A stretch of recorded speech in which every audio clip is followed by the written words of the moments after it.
Hello guys, good morning, welcome, सुप्रभात। आज हम इकोनॉमिक्स के पहले चैप्टर के बारे में बात करेंगे जो कि आपका प्रिंसिपल्स ऑफ इकोनॉमिक्स से संबंधित है।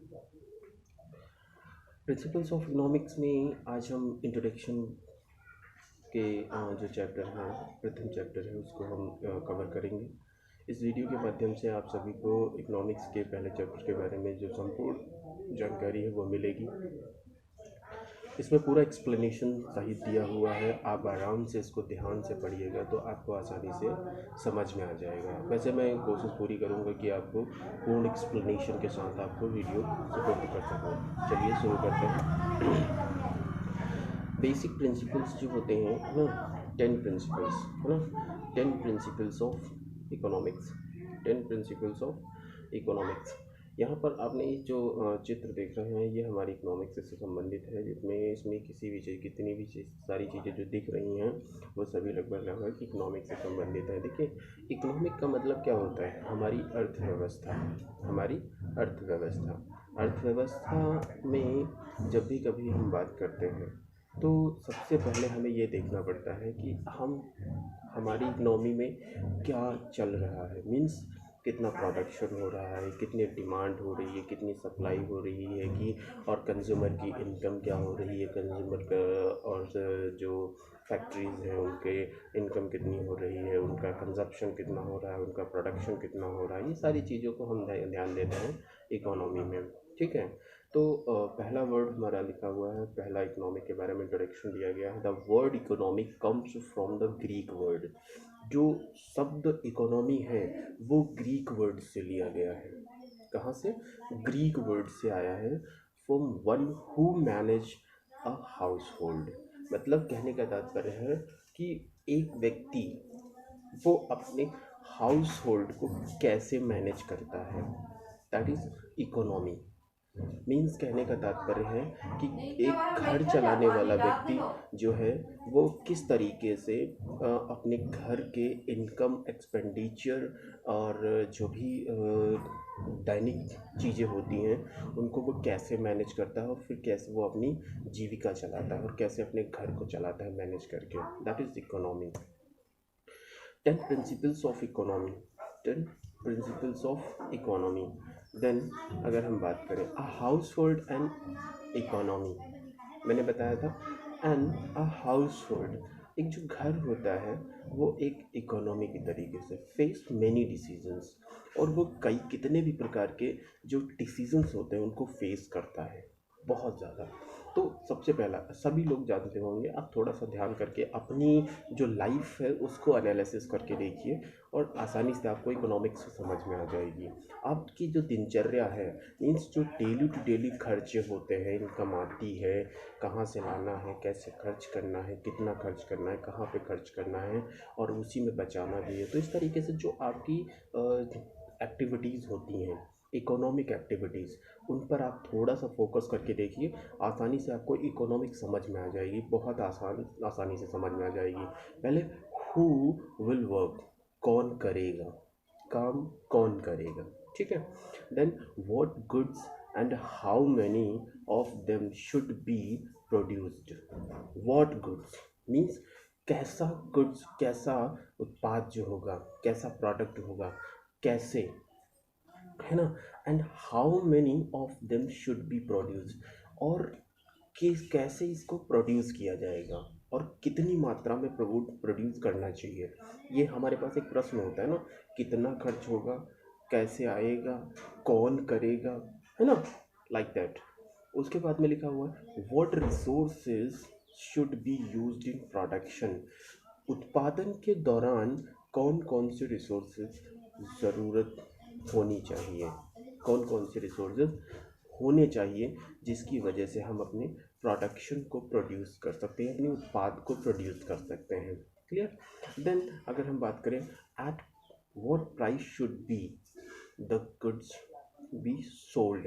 देखिए, अभी कंपनी ने अगर प्रोडक्शन कर भी लिया तो सबसे बड़ा प्रॉब्लम उसके पास ये आती है कि how to decide a price of a particular product.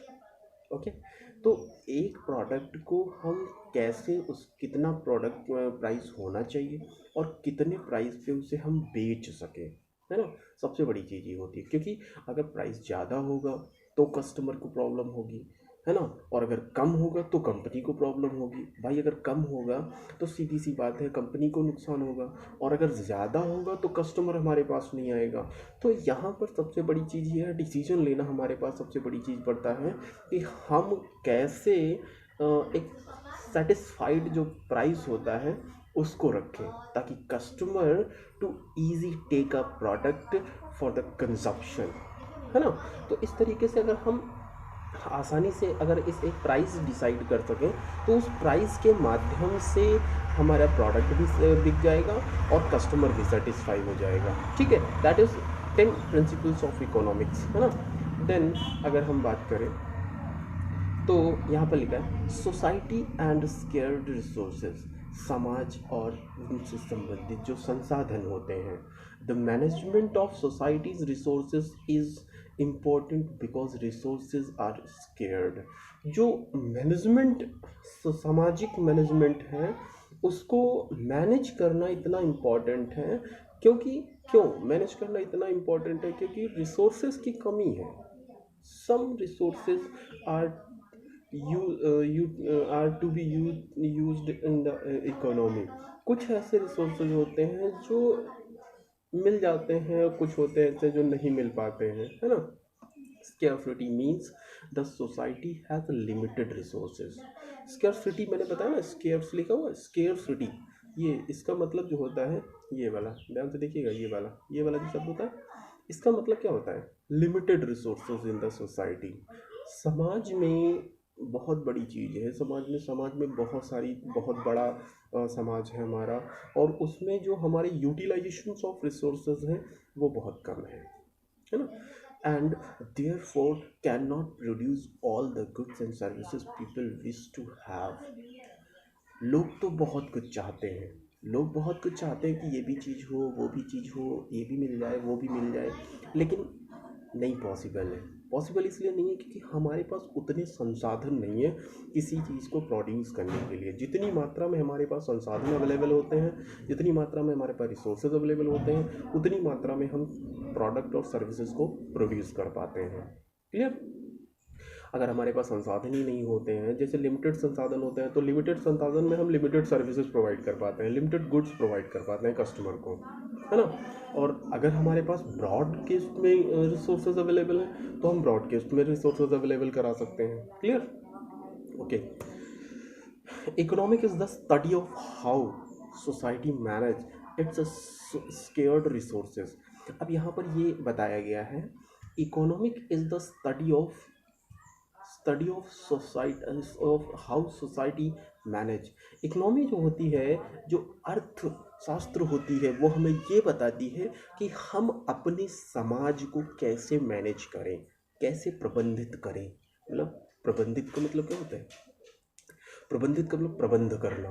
प्रबंध मतलब क्या होता है? कहते हैं हाँ, आज हमारी ये घर में ये सामान नहीं है या वो चीज़ नहीं है, उसको हमें प्रबंध करना है, किस तरीके से लाना है उसको, कहीं ना कहीं से मैनेज करना है उसको। ओके, इट्स स्केयर्स रिसोर्सेज, इसलिए क्योंकि हमारी समाज में संसाधन की अनुपलब्धता है, मीन्स कमी है, लिमिटेशन, सीमा है एक, कि हाँ इतने रिसोर्सेज हैं तो इतने में ही काम चलाना है। Clear?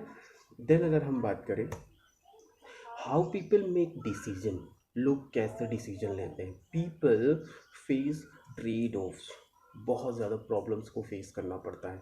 The cost, first point ये हो गया। सेकेंड पॉइंट में ये बात कर रहे हैं, the cost of something is what you give up to get it. The cost of something, कुछ प्राइस है जिसको पे करने के बाद ही आप प्रोडक्ट को प्राप्त कर सकते हैं। क्लियर?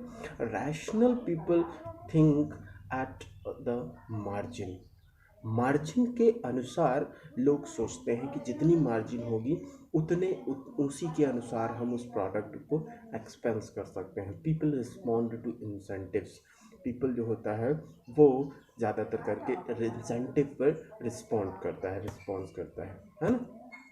देन अगर हम बात करें how people interact with each other, लोग एक दूसरे से कैसे मिलते हैं, है ना। तो पहला यहाँ पर बताया गया है trade can make everyone better of. Trade जो होता है वो कोशिश करता है कि सभी के लिए बेहतर बनाए हम कुछ, clear. Usually market are usually a good way to organise economic activity. जो मार्केट होता है वो जनरली ये करता है कि हम सामान्य स्तर पर इसको मैनेज करें ताकि हम इकोनॉमिक एक्टिविटीज़ जो हमारी अर्थशास्त्र आर्थिक क्रियाएं होती हैं, है ना, अर्थशास्त्र की एक्टिविटीज़ हैं, उनको हम आसानी से मैनेज कर सकें, clear. And governments can sometimes improve economic outcomes. Government जो होती है वो कुछ ही समय में इकोनॉमिक के आउटकम्स को इकोनॉमिक कर सकती है, क्योंकि गवर्नमेंट को सब कुछ देखना है, गवर्नमेंट को तो सब कुछ देख के चलना है, सब कुछ लेके चलना है ना। देन अगर हम बात करें नेक्स्ट की, तो यहाँ पे लिखा है the forces and trends that affect how the economy as a whole work. The forces and trends that affect, है ना, how the economy as a whole work. यहाँ पे लिखा हुआ इकोनॉमी में बहुत सी सारी चीज़ें ऐसी होती हैं जो इसको क्या करते हैं, इस अफेक्ट करती हैं, और बहुत सी चीज़ें ऐसी होती हैं जो इस चीज़ को कवर अप करती हैं, क्लियर। और बहुत सारी चीज़ें होती हैं जो प्रभावित भी करती हैं, क्लियर। तो हमें इन सारी चीज़ों पे विशेष करके ध्यान देना होता है। देन हम यहाँ पर बात करते हैं अगले की। तो the standard of living depends on an countries production. जो स्टैंडर्ड ऑफ लिविंग है वो डिपेंड करता है कि हम अपनी कंट्री में प्रोडक्शन कितना करें, कैसे करें। Price rise when the government prints too much money. Price rise होता है कब, जब गवर्नमेंट बहुत ज़्यादा मनी प्रिंट करती है, बहुत ज़्यादा मनी इशू करती है, ठीक है। देन हम बात करते हैं societies face a short run trade off between inflation and unemployment. Society जो होती है बहुत ज़्यादा मतलब क्या, शॉर्ट टर्म्स, कम समय के लिए इन चीज़ों को फेस करती है। कब कब, जब हमारे यहाँ इन्फ्लेशन आता है, क्या आता है, इन्फ्लेशन आता है, और दूसरी चीज़ अनएम्प्लॉयमेंट होता है, जिसे हम बेरोजगारी कहते हैं, क्लियर। देन अगर हम नेक्स्ट की बात करें, तो यहाँ पे there is no such thing as a free lunch. यहाँ पर फ्री लंच नहीं है, यहाँ पर फ्री लंच नहीं मिलता विदाउट पैसे। देन अगर हम बात करें नेक्स्ट की, to get one thing we usually have to give up another things. यहाँ पर तभी हो सकता है जब हम किसी को दूसरी एक वस्तु की वजह दूसरी वस्तु देंगे, तभी हो सकता है। गन्स एंड बटर, गन्स जो अपना आपका बटर होता है वो, गन्स बर्गर वह जो ब्रेड वगैरह होता है वो, food versus clothing, leisure time and work, efficiency और इक्विटी। देखिए यहाँ पर ये बताया गया है कि जब तक हम किसी को एक चीज़ नहीं देंगे तब तक ये कोई चीज़ हमें मिल नहीं सकती, मतलब एक के बदले में कोई चीज़ हमें देनी पड़ती है तभी हमें दूसरी चीज़ मिलती है। Making decision requires trading of one goal against another, ठीक है। देन हम बात करें इफ़िशियंसी वर्सेस इक्विटी। इफ़िशियंसी का मतलब क्या होता है, efficiency society gets the most that it can from its resource scarce resources. Efficiency का मतलब होता है समाज में सोर्सेज की कमी हो सकती है, लेकिन उन्हीं के अनुसार जितने रिसोर्सेज होंगे उसी के अनुसार हम अपनी चीज़ों को प्राप्त कर सकते हैं। इक्विटी का मीन्स क्या होता है, the benefit of those resources are distributed fairly among the member of the society। सामाजिक सदस्यों के मध्य हम उन चीज़ों को, उन रिसोर्सेज को फेयरली तरीके से अगर डिस्ट्रीब्यूट करते हैं तो आसानी से हम उसका बेनिफिट उठा सकते हैं, clear. Decision require comparing costs and benefit. Decision क्या करता है, decision requires comparing cost and benefit of alternative. Alternative जो उप ऑप्शन होता है उस पर हम अगर बात करते हैं तो वो ये डिसीजन रिक्वायर्ड करता है whether to go to college to work, whether to study, go out on a date, है ना, whether to go to class or sleep in. Okay, ये सारी चीज़ें आप सभी से संबंधित हैं, इन सभी चीज़ों पे आप समझ सकते हैं, क्लास में जाना और सोना इस तरीके से, है ना. Then the opportunity cost of an item is what you give up to obtain that item.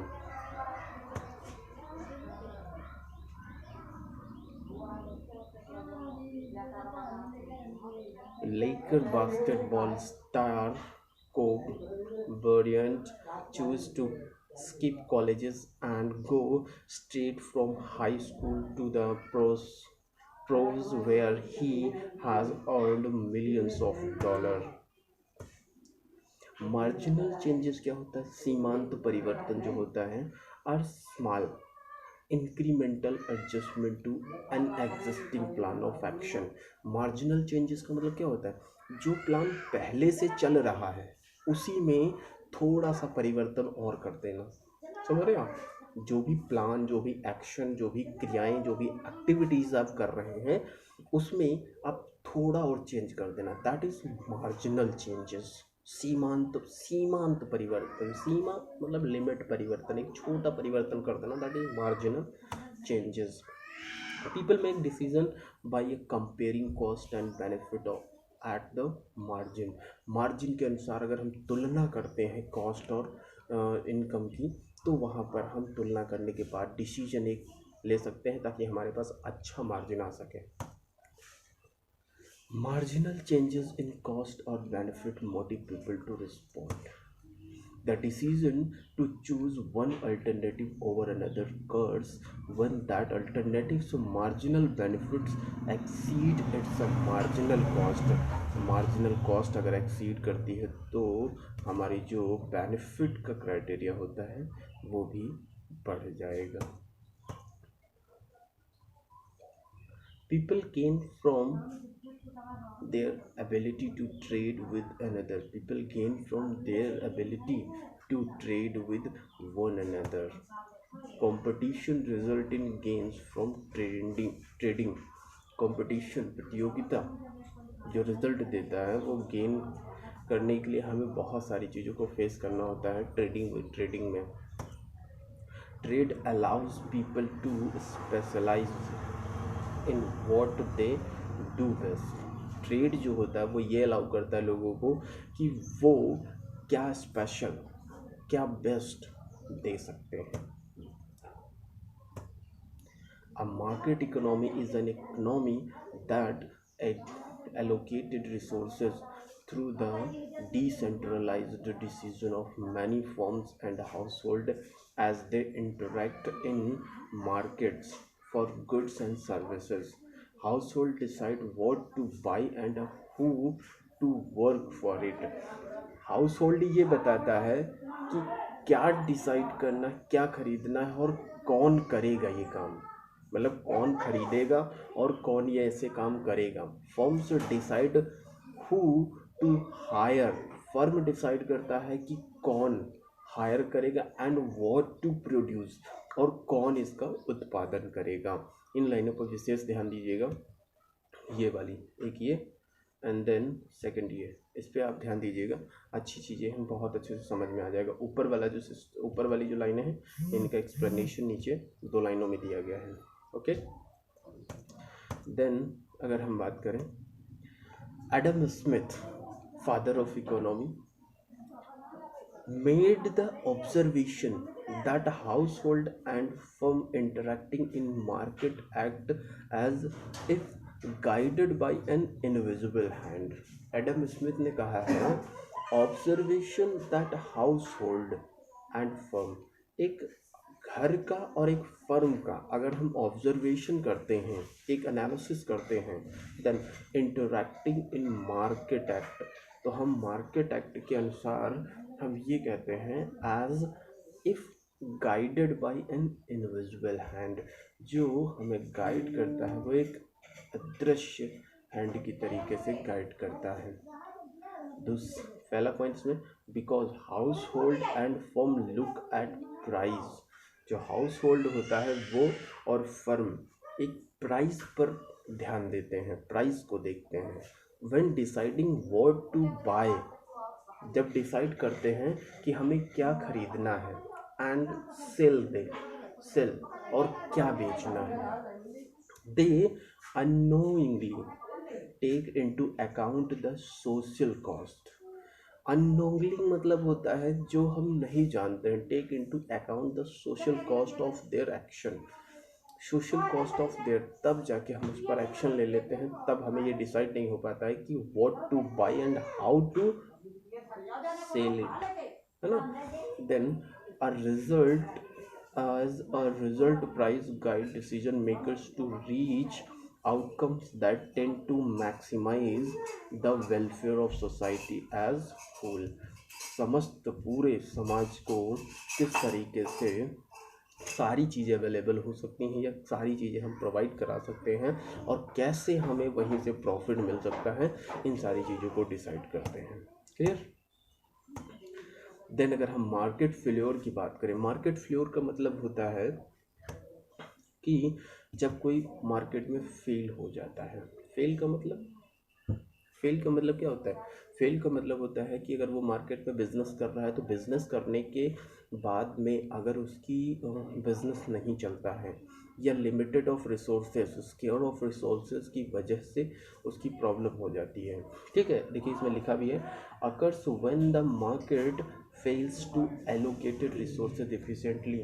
Allocated जो रिसोर्सेज होते हैं उनके एलोकेशन की वजह से हमारी मार्केट फेल हो, मतलब लिमिटेड ऑफ रिसोर्सेज होते हैं उसकी वजह से फेल हो जाए।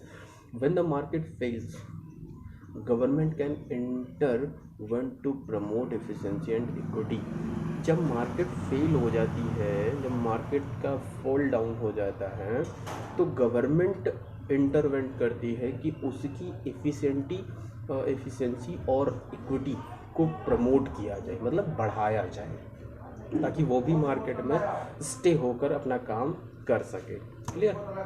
देन अगर हम बात करें अगला, मार्केट फेल्योर में बी कॉज्ड बाई, किससे प्रभावित होती है? मार्केट फेल्योर जो होता है वो लगभग किससे प्रभावित होता है? An externality